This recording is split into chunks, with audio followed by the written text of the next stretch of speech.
I've not been funded. They pay you to not talk about things they don't want you to talk about.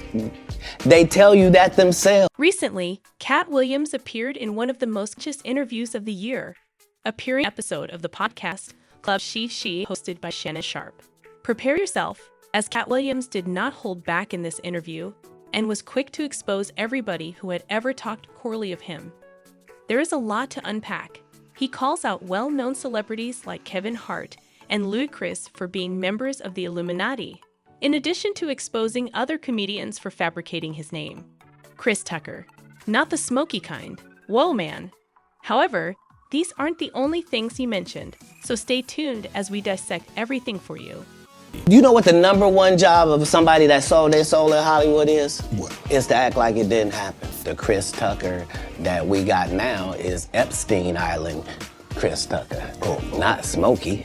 Oh, no. Why would he lie? I don't know why liars lie, but I can tell you this. Rickey Smiley was among the first comedians Katt Williams wanted to talk about at the start of the conversation. Smiley was called out by Katt Williams, who also implied that he was incapable of acting. Rickey Smiley can't act because Rickey Smiley can't act. He was making fun of him since he didn't agree with Smiley's assertion that he was initially chosen for the Friday After Next movie. Smiley's first assertions that he was Money Mike were refuted by Katt Williams, who called them outright fabrications. You took what I was in on Friday After Next, did you not? In the movie, Terry Crews' character, Money Mike, played by Katt Williams, met criminal Damon, who had just been out from prison.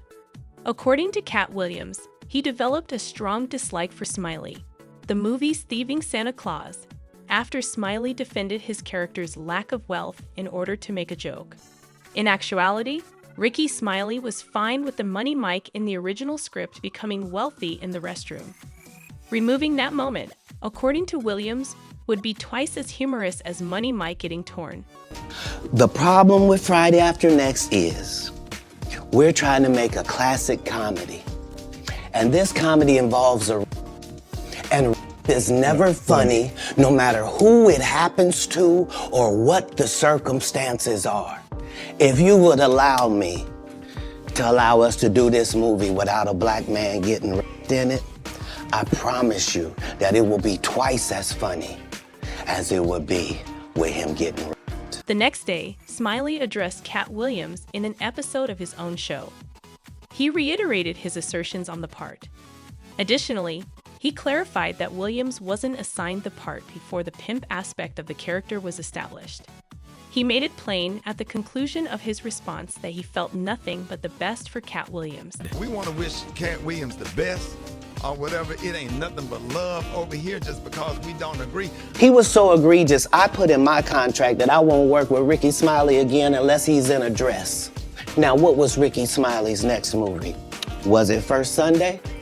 Did he wear a dress in it? You bet he did. It's in my contract. Katt Williams accused musician Cedric of lying when he was discussing how to expose dishonest people like Rickey Smiley. Nobody knows why liars lie, and that's why I had to come on the program. Cedric did the same thing. Shannon was informed by him that Cedric had lied to him when he was questioned if he had stolen his joke years earlier during their podcast interview.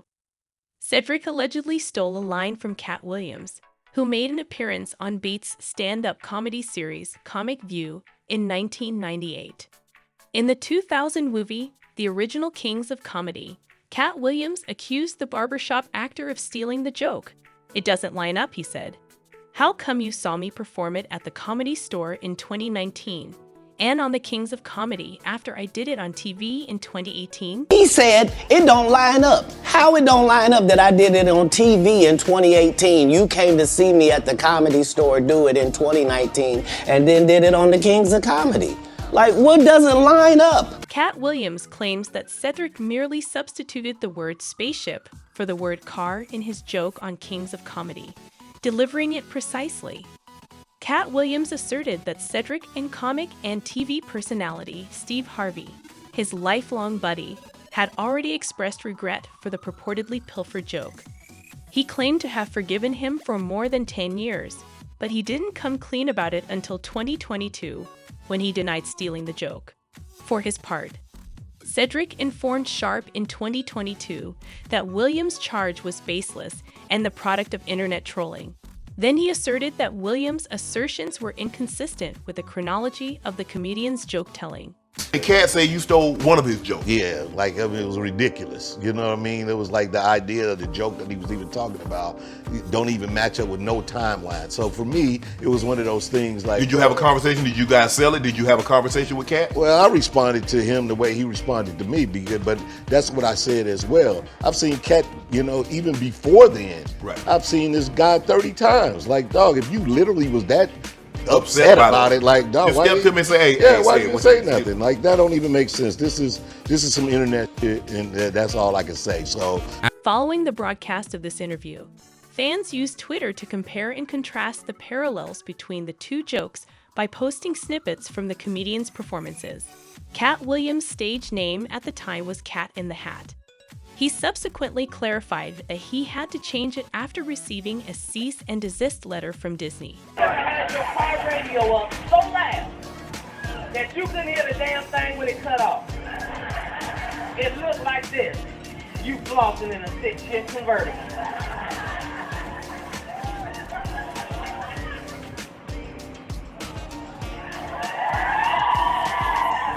I'm just saying I can't let these dudes lie. Cedric sitting here telling you why he ain't a movie star. He over here look like a walrus. You didn't say nothing. He can't even get his arms off his stomach sitting over here. Why I'm not a movie star.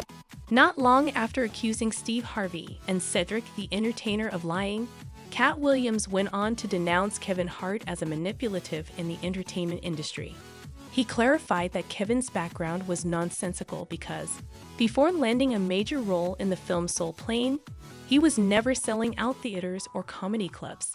The fact that Katt and Kevin have a long-standing feud stems from the fact that Katt once suggested that Kevin had sold his soul by compromising his morals in order to achieve more popularity. Kevin Hart went on The Breakfast Club to counter Katt Williams' accusation that he was blaming Hollywood for his personal problems. But Katt Williams went one step further and explained why Kevin Hart would do anything to succeed.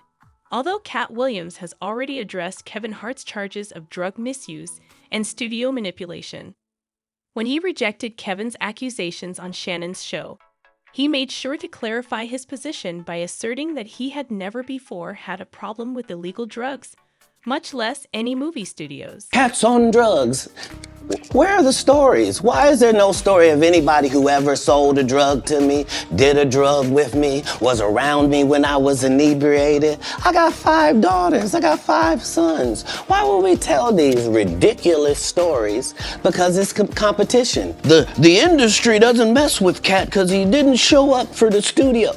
No studios have ever said that. Look at my IMDb. It will show you that no studio has ever lost money with me on the script. Kevin Hart done went 25 years without ever being in the same building with me at the same time. If I go in the building, he walk out. You've never seen us in the same building ever in 25 years.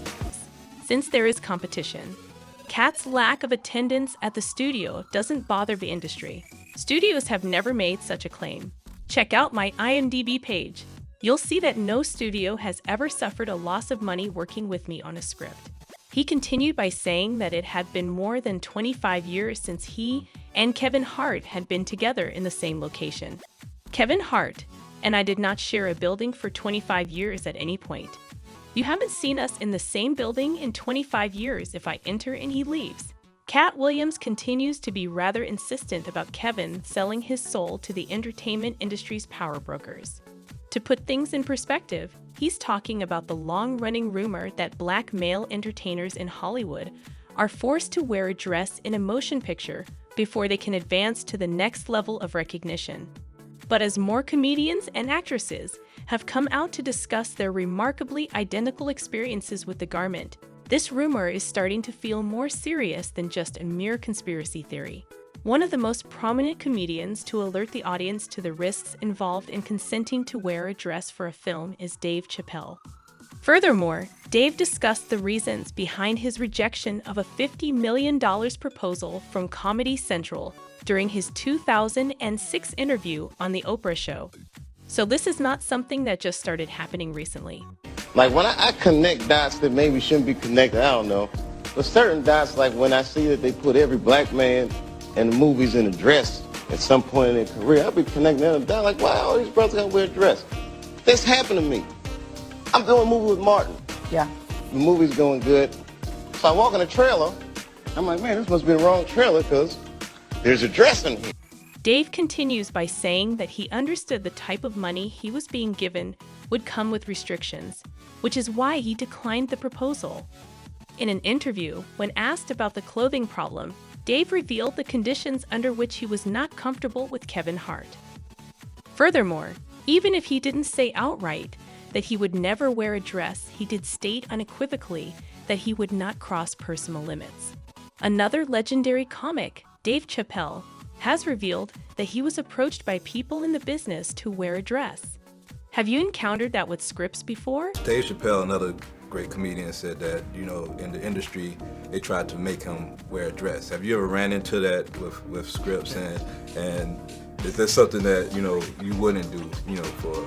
I definitely haven't ran into to put on the dress. I mean, you have to have boundaries. You have to have limits that you refuse to cross. For me, I know what they are.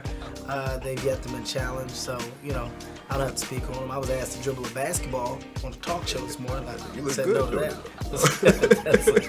However, Kevin Hart debuted in a dress-wearing SNL spoof about a year later. You can understand how supporters might start to call him a sellout for apparent reasons. You can also start to realize that perhaps all of what Dave Chappelle and Katt Williams discussed isn't just a hoax. Rather, it's the real deal about what it takes to become a Hollywood celebrity. The discussion between Katt Williams and Shannon appears to reveal the secret history of the Illuminati and the celebrities they control. Even though we only touched on a small amount of what he disclosed in the interview, we're nonetheless interested in hearing your opinions on what has been discussed thus far. Therefore, be sure to subscribe to the channel, as we will be delving into much more information on this subject. You won't want to miss what's coming, we assure you.